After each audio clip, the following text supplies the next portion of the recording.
Well,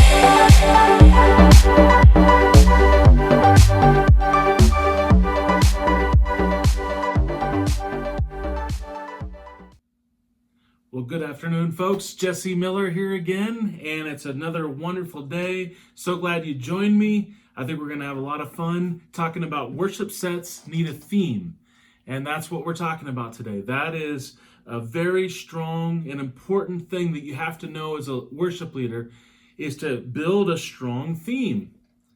Why would we have a theme for our every other department of our church? Our youth group has a theme. You know, we name our youth group. Our children's department has a theme. And really, the best children's curriculums take a theme and one central theme and build on that and talk about it. And they send home, you know, they do art projects and they send them home to the parents so you can see the verse and the theme and what it was all about. And of course, you know, I've really never been to a service where when somebody was preaching, they just were all over the place. Well, let me take that back. I have been to a few services that were all over the place. And I'm sure you have too. But the vast majority of them have a theme. You know, some of them have 3 or 4 bullet points. Some of them have one main idea that they want to get across. Regardless, they're somewhat organized. But yet here we are, worship leaders, right? And sometimes we're all over the place. You know, we throw in our favorite worship song because we like it, because it's fun, because it's upbeat, because everybody starts clapping. So we're like, yeah, we need to do this song. But how many times has that fallen flat? You know, it's definitely happened to me because I didn't have a theme. I just was putting songs together. The way you put songs together develops a theme that people can rally behind. They can understand the progression. I think it's really important to have a theme for your worship sets. So if you have your handy-dandy printout, okay, notice our key verse for today is in Isaiah 28:10. King James Version says, "For precept must be upon precept, precept upon precept, line upon line, line upon line, here a little and there a little." It means that things that when you're building some idea for people to get behind, you've got to build it with foundational steps. You put a stone. You don't start with the roof of a house. If you're a builder, you know you start with a foundation. The foundation must be sure before you build anything upon that foundation. Just like we as Christians believe our foundation is in Christ, you should have a theme throughout your worship. That means that it's okay to do a song about the cross. You know, there's nothing wrong with doing a song about the cross. It's great. Do a song about the cross. Do a couple songs about the cross. And in fact, you can keep it on the cross only if you want. If you want to talk about the cross, you know, the old rugged cross, the wonderful cross, you can keep a theme just about that, or it can progress. But you don't start with the resurrection. You start with the cross. You start with the cross. You can then talk about the tomb and then the resurrection. But if you're putting it backwards, it might confuse some people. So I really believe in a theme in worship. I think it's very important to have a theme. Now, I go to a number of churches, and when I go to the churches, I notice that, you know, a lot of them do have a good theme, but there's many that don't. There's many that it just seems like 3 or 4 worship songs just piled together. And I believe that we as professionals, okay, we're Christians, of course. We believe in Jesus. We believe in spontaneity, of course. You know, if God wants to do something in a service, let's go. Let's do it. But you ought to have a framework, a structure. Okay, there ought to be some pattern or path that you're trying to get to. You know, if you're talking about peace, you know, and you sing, "He is my peace," you know, an old song, "He is my peace, He has broken down every wall," that's great. But then don't jump over to a whole different theme like joy or this or that. Try to find songs that line up with your theme. Okay, now, how do we do this? And because this one is sort of a smaller idea than the other ones that we're talking about, hopefully I will get through this a lot quicker for you today, okay? Because I'm not trying to make everything long. It's just some topics need to be taught about more. And so when we're talking about a theme, how do we create it? How do we create a theme? Well, we can ask the leader or pastor for their message, their title, their theme. I really think that's the number one thing you should be doing. Go to your pastor, go to the leader. What is this conference about? Okay, if it's a missions conference, I ought to find some songs that talk about being his hands and feet. You know, I ought to find some songs that talk about bringing in the sheaves. If you're old school, I ought to find some songs, you know, about like he reigns. You know, let it ring from let it go out from the four walls. Let every church bell ring that he reigns. Let him declare it outside of the church. You know, if you're talking about missions, you ought to have a missions theme. You ought to have songs that talk about being the light to the world. Okay, and so that way you can solidify the message of what the person is trying to preach. So you got to find out what is this message about. And then that'll help you build your theme. Now, trust me, I've been in not just churches, but charismatic Pentecostal churches my whole life. So I get it. If you're at one of the churches that the pastor gets his message on a Sunday night, I mean on a Saturday night, and then brings it on Sunday morning, or maybe he gets there Sunday morning and he's the type of pastor that crumples his words and throws it, you know, or he might as well. Because he's going to preach on something different, or she, then look, I get it. It's perfectly fine. But most of you go to a church where maybe you've got a series going on. You know, like the church I'm at right now, the series is called Restored, about being restored, about how to recover from, you know, lies about you, how to recover from depression. It's a theme. It's a great theme. We can talk about the greatness of God with our worship songs. We can talk about how God is bigger than any situation we're going through. So we can tie songs into a theme. And so it's important, if you're able to ask your pastor, ask your leader, hey, can I have, you know, your notes, or what are a few of the verses that you're using? I promise you that there's not going to be any pastors or leaders that are going to be upset that you ask them what they're preaching on, because most of the time it's so great within them that they got to get it out. They can't keep it inside. They want to tell somebody. So trust me, it's not going to be a problem. And so once you know what the theme is, well, there's a couple. I mean, guys, we live in a technological world. Everything's at our fingertips. I mean, when I would do these videos before, I used to have a mini DV camera. Our family even had a full-size VCR camera that had a full-size VHS tape. Now what am I doing these videos on? My iPhone.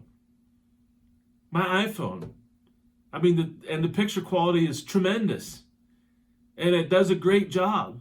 And it's really better quality than a lot of just the cheap cameras. Now, maybe I could get a DSLR or something like that, but what I'm trying to tell you guys is that the technology is so readily apparent and ready for you to use right in front of you that this shouldn't be a problem. Once you have the theme, let's say he's talking about forgiveness.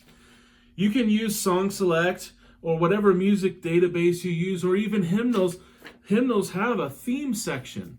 If they have a place where, if it's about love, they have all the songs that deal with love, the love of God, whatever the song might be. If he's going to talk about the blood, or she's going to talk about the blood, there's a lot of songs about the blood. And so you just type in the search tool, and it will easily bring it up for you. Now, it doesn't mean you just pick, the first one that comes to mind. You've also now got to see, okay, does this song work musically with this next song? Because another problem is ending abruptly. I mean, it's a personal pet peeve of mine that we just end abruptly, ruffle some sheet music around, and go to the next song. Really what we ought to be doing is building a whole tapestry. It's like you've got, whatever your opener is. And maybe, most of the time it's going to be something faster because you want people to enter in. You want to gather them for worship. I mean, I don't know if this happens at your church, but I got to break it to you. There's some people that are late. So there's some people that are talking out in the lobby. There's some people that are still getting their coffee, man. There's nothing you're going to do about it to change it either. So don't get mad, don't get upset, don't get frustrated. Just understand that, your first song, yes, it needs to be upbeat. It needs to be, you need to minister to the people that are there. But just understand that first song, people are going to be coming in halfway through the song. Okay, people are going to be gathering. So it really is a good time to use a faster song, a call to action to bring people together. Your sound, that's your shofar horn. We talked about that in an earlier episode, but that's your shofar, is to gather people and a rally cry. Let's get together. Let's proclaim this thing. Let's do this thing. Okay, so now about second song, you're starting to really hit your stride. So you might do another fast one, a medium one, something like that. But you don't have to do fast, medium, slow. Okay, there's no rules that tell you what songs. You can end with a fast song. You could do a fast one in the middle. You could do a medium song in the beginning, a fast one, and then bring it back down. There's no rhyme or reason to how you put together a worship service, but here's what I'm going to tell you. Let's say you've got a one song that you want to do, your first song, and it's in A flat. And so you want to do this song in A flat, but your next song is in the key of, let's say, D, okay? It's not an easy transition to go from A flat to D, because if you're going A flat to D flat, that kind of flows, but A flat to D, you've got to either just stop and then start the D song, or you got to do an awkward, like, fifth, seventh key change. And so you don't want to do that unless you can avoid it. And I put this next thing on here. That's what I said. Limit key changes to 2% if possible. Like, if at all possible, I'm not going to do 4 songs with 4 different keys. It's just too much changing around. I try to group things together that either are in the same key or that can flow easily from one song to the next. There's nothing more jerky than, changing keys awkwardly or doing, because if you have to do a key change and you're doing like a 5 in the bass of the key you're going to, okay, and a 4 to a 5/7, and then you go back to your 1 in the new key. And if you don't know what these things mean, we're going to talk about that in training later, but just the chords of that key, okay? So it doesn't matter if you're in let me just say it real quick. If you're in the key of C, okay, the key of C, the chord C is your number 1 chord, okay?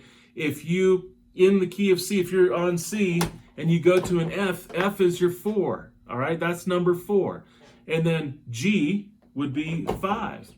And the easy way to know it is if you have a keyboard, if you put your hand on the C chord, okay, you just count your fingers, 1, 2, 3, 4, 5. So the 4 is your major chord, one of the keys that you would go to, because a lot of keys are 4-chord keys. We call 4-chord songs. A lot of songs are 4-chord songs. So you might have a C, an F, a G, and an A minor. That's a 4-chord song. You got 4 chords. Heart and soul. Bum ba bum ba bum ba bum ba bum ba bum ba bum ba bum ba. It's like 5 chords, 4 or 5 chords. Very simple song. So I kind of took a digression there, but I just want to show you. So let's say you're in A flat. All right, you're in A flat, but you want to go to D. Okay, so now it's going to be weird because you're going to play let's say you want to transition, you're going to play an A in your left hand in the bass. The bass is going to play an A while you play a G to an A7 and then hit your D. It's going to sound a little weird. It's really going to sound old school too, because, we used to do a lot of those kind of chord changes back in the day, but you don't hear them very much anymore. So it's really not a modern sound. So if you're trying to, make a modern sound, then I would encourage you to try to make as few key changes as possible. Okay? If you can keep it to one key for all 4 or 5 songs, whatever you do, that's the best. Or maybe you're at a church where you do a couple songs and then somebody comes up and does announcements and then you do a couple more. Fine. Now you got one chord. You can do one key for the first 2 songs and another key for the second 2 songs. So now you've got a progression. You're creating a theme. Okay, it's not just a theme around the words, but it's a theme around the musical expression. All right, so too many people are trying to do too many musical expressions. It goes back to the last lesson. Less is more, okay? So we're trying to get people to enter in. We're trying to get people to enter into the worship. And it's going to be hard for them to enter in if you're jerking them around. Okay, you're taking them here, and then, okay, now we're going to go here, which is the next one, okay? Remember, on your paper, remember that only Carmen can pull off 4 musical styles in one set. All right, case in point, right? Let's say you're doing, some Latin-inspired song, and then you're going to switch over to an alternative grunge sound, and then you're going to switch over to just a typical modern worship slow song. Okay, you've got 3 different styles going on. And so it's, who are you? What is the flavor of your band? It's okay if your church wants to do all Hawaiian music. That's perfectly good. In fact, a number of years ago, I wanted to visit Rick Warren's church in Saddleback because I was a youth pastor in Torrance, California. So I wanted to go up to Saddleback, see what they were doing. And what they did is, at the time, remember this is early 2000s, and so at the time what they did was they had the main service, but then they had a tent over here, and in this tent there's the students. Then they had a tent over here, and then this tent they're doing a different style, musical style of worship. And then at the end of that worship, then they would see Pastor Rick or whoever up on their screen in there.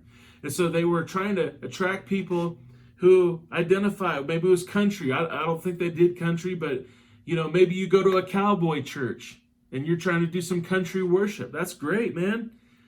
So if you're at a cowboy church, if I go to your cowboy church and I hear some urban hip hop dance number, it's going to be really confusing. You're giving a different theme than what you're branded as. When I go to a cowboy church, I expect to see roping. I expect to see some animals. I expect, to hear some howdies. Man, I expect to hear some Lord, I lift your name on high, as if Garth Brooks was doing it. That's what I expect when I go to that church. All right, so so let me say this, especially this, like if your skin complexion is kind of like me, and most of the stuff you were raised on was like Integrity Hosanna from the 90s, and you're trying to do some hip hop, and you throw a rap in there, man, God bless you. God bless you. I hope it works out for you. No. Let's get real, okay? I'm not saying that you don't get out of your comfort zone, but what I am saying is, man, you need a theme. Your worship needs a theme, all right? So you need words that have a theme. You need a key that has a theme, all right? So for instance, we were talking about that earlier. If you're in A, if you have 2 songs in A and 2 songs in D, well, that's great. Just make sure the A's are together and the D's are together, or an E, A, D, or E. Keep keep the chords in something that you don't have to make an awkward key change to get to. Okay, so if you're an A, all you have to do is then hit the D, and you're already playing a D when you're playing an A. When you're playing in the key of A, you're already hitting a D a lot, okay, because D is your 4, right? So all you have to do is go up to a D. There's nothing, and it won't sound any weird. It won't sound weird to the congregation. Just make sure that before you start singing, that you establish yourself in that key of D, so that you don't mistakenly in your mind, like accidentally sing as if you're still in A, but you're doing the 4 of the A, if that makes sense. If it doesn't, send me a message, I'll explain it, all right? Now, the next thing I put is use a progression of thought as an outline. Okay, so for instance, the old rugged cross. Now I know it talks about the resurrection a little bit in there, but the main part of the song is, that we'll go to the old rugged cross, all right? And so if you go from that and you end with Happy Day, that's perfectly fine. It's a Happy Day is a fast song. But then, so you're going from old rugged cross, and now you're saying the greatest day in history, okay, is the day that Jesus rose from the grave. I mean, that's the idea of that song, right? Oh, happy day, how he washed my sin away. Well, he didn't wash it away on the cross, if we're being theologically sound, right? He washed it away when he went down into hell. He grabbed the keys of death, hell, and the grave, and he arose with the saints, and he made a public display out of the devil. So he grabbed all those people in Abraham's bosom. Don't worry, I'm not going to preach a sermon on it, but he went down to hell and preached to the ones who were awaiting salvation because Jesus hadn't come yet. So he's there preaching. He grabs them and brings them out of hell. And then he appears to the disciples several times. And then we know that he stands there and he ascends into heaven. And heaven receives him. Okay? In other verses, it all points to it. And we got verses in Daniel that talk about how Jesus ascended into heaven after he had grabbed those keys to death, hell, and the grave. Then we go back to to where Jesus is standing, and then 2 angels are there, and they say, "Why are you still gazing up into heaven? Your field is out there. The harvest is plentiful." And so what I'm trying to tell you is that it's okay to do the old rugged cross and then move to Happy Day, because it's a progression. You're going from the cross to the empty tomb, how Jesus rose. And that gives hope to the people. It progresses from the cross through the grave and then into the resurrection. So that's a theme that people can get behind. And it's okay, because a lot of times, man, if you've heard some of the versions of the old rugged cross, that's a powerful song. You're emotional at that point. You're thinking about how I'm going to cling to that old rugged cross. But then you realize when you start singing Happy Day that, oh, thank God he's not still on the cross. Thank God that he's in heaven, making intercession for the saints. And so it brings you into a new place, all right? So it leads the people in a path that you want them to go down. So that's what I'm saying. If you want to stay on the cross, let's say maybe it's Good Friday and you're trying to talk about the cross. Stay on the cross. Don't go to the resurrection yet. Come on, we got to wait till Sunday. It's Sunday morning, right? Okay, so we've got to get from the cross to the sky. Lord, I lift your name on high, from the grave to the cross to the grave to the sky. Lord, I lift your name on high, that old song. And so there's a theme we're talking about. Now, if you go to your last page, why themes matter? Well, they reinforce the point that the speaker makes. So if you have lined your theme up with the speaker, then the songs you're singing are going to line up with what they're speaking on. And it's so powerful. Because let's say you're talking about the cross, and you end with the old rugged cross, and then the pastor, the leader, gives a dynamic, powerful message about the cross, and laying our burdens down. I come and I lay my burdens down at his feet. And you end again at the altar. If you have an altar call, you end the service maybe with one of those songs again.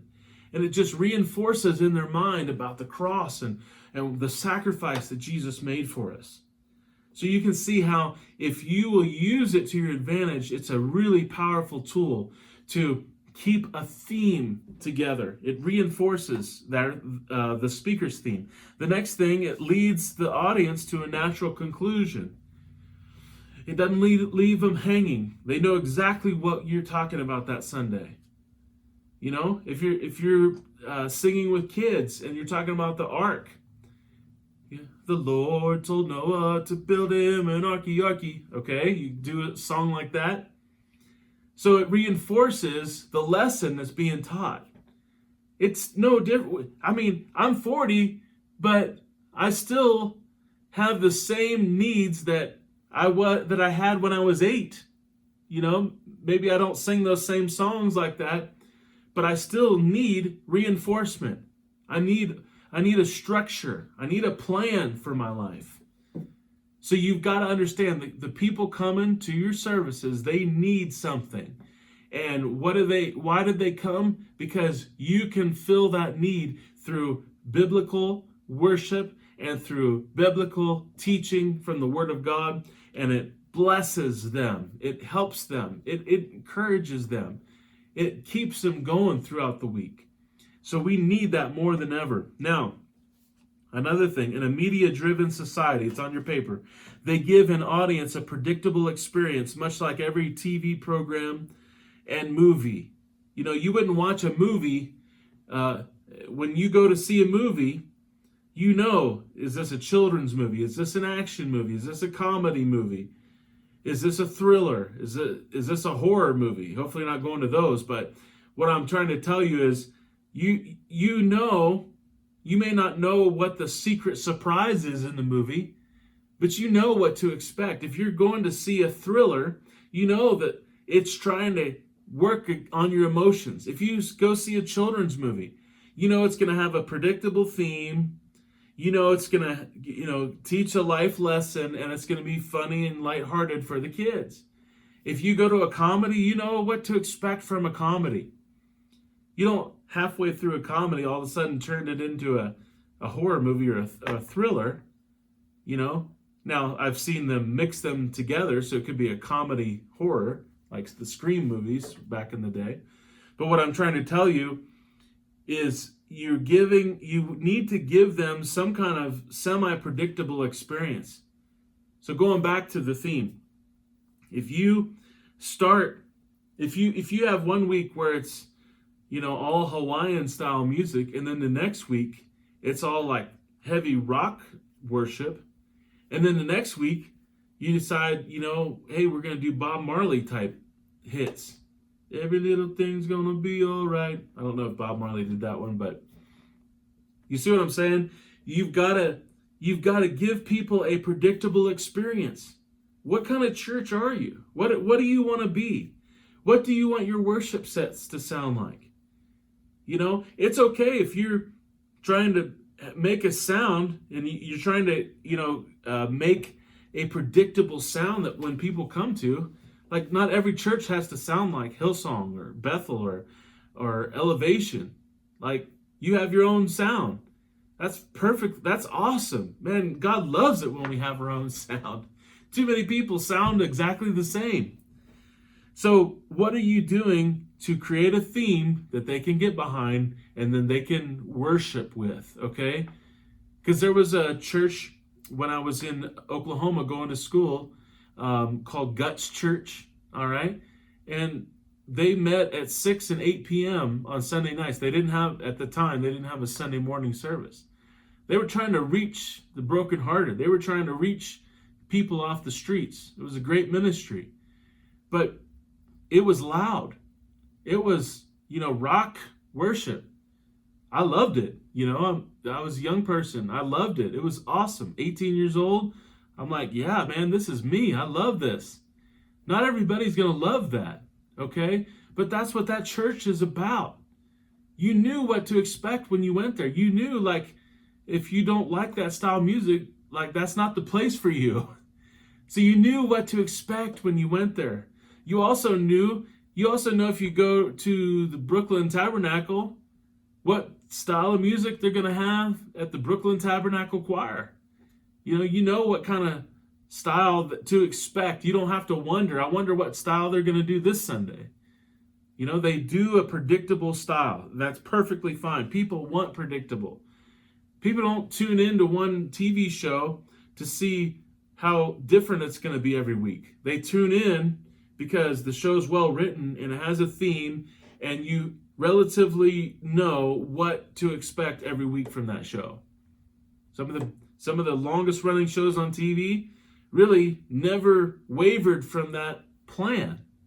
I mean, if you watch Seinfeld, on Seinfeld that it's a show about nothing. They're just going to basically take little bits from I can't even think of his name, Jerry Seinfeld, of course. They take little bits from Jerry Seinfeld, from his comedy act, and turn it into something, write a script around it. So what am I telling you is that, and when that show was done, they had 85 million viewers on their last episode. It had a huge following. Now, that was back in a day where you didn't have nearly as many TV channels to choose from, but still, it was a popular show when it ran. So you need to give people that. Another thing, a cohesive theme gives a worshiper the ability to connect with God without being jerked around in either musical style or thoughts. It lets them focus. And that's what you want. If you're a teacher, if you teach in a public high school or Christian high school or elementary, my wife's a teacher. What is the teacher's job? Their main job is to help them focus on learning something. And when you, as a worship leader, teach, you're helping them focus on worshiping God. That's your job. Your job is to help them focus. So the best way you can do that, build it around a theme. Let me end with this. I'm always amazed when people expect the sermon to have 3 cohesive points with a supporting illustration, but worship can be sloppy, thrown together, and jerky. A theme coupled with a subtle key change, if necessary, will fix many worship problems quickly. If you're having problems, with either the band or whatever, and maybe people aren't connecting with you, just check and make sure that you're not trying to do too many things, have too many themes. All right? It's okay to have your own sound. You'll build a community around that. So be true to yourself. Be who you are. Check with your pastor or leader. Make sure that your vision and goals are lining up. And then build that theme. Build it and they will come. I promise. Especially if you do it with excellence. All right? So write down 3 changes that you can make today. What are some changes you can make? What are some other reasons why themes matter? Write that down. Use that time to learn these things, and it'll be a blessing to you. Next time, we're going to talk about respecting your allotted time, and it's a really important thing to respect the time you've been given. So we're going to talk about that next time. Can't wait to see you there. Bye.